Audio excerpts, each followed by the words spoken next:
The worst call of my career came in 20 minutes before my shift ended, and I still can't drive past that stretch of road without my hands going tight on the wheel. I'd been a paramedic 11 years at that point. You develop a filter. You have to. You see the worst day of someone's life on a loop, and you learn how to put it in a box on a shelf and go home and eat dinner. Most of the time, the box holds. It was a Tuesday in October, cold, already dark by 6. We caught a call for a single vehicle off the roadway on a rural county highway.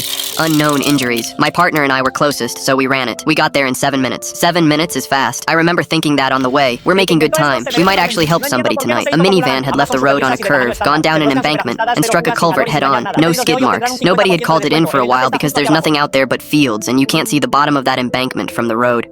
There were 4 people in that van, a mother and 3 kids. The oldest was maybe 11. I want to be careful how I say this. I'm not going to describe what I saw. What matters is that when we got down there was nothing to do. Not a thing. Not for any of them. 11 years of training, a full kit on my back, a partner beside me who's better at this than I am.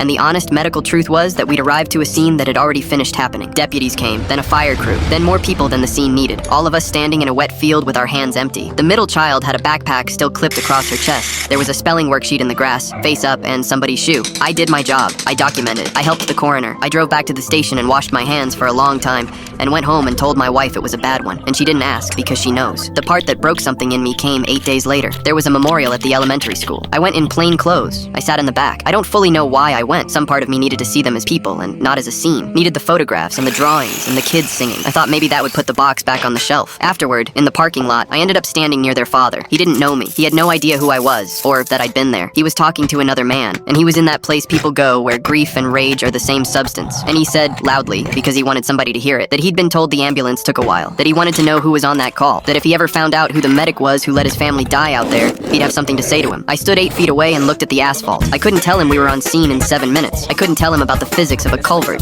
or that his wife and children were gone before I ever put the truck in park, or that I've replayed every second of that call for 8 days looking for the thing I missed and there isn't one. He didn't need a paramedic's explanation. He needed his family back, and I couldn't do that either. So I got in my car and drove home and sat in the driveway for 40 minutes. I told my partner about it the next shift. He's 22 years in. He listened to the whole thing, and then he said, he's not talking about you. He's talking about the universe. You just happened to be standing where the universe was supposed to be. That's the only thing anyone has ever said about it that helped.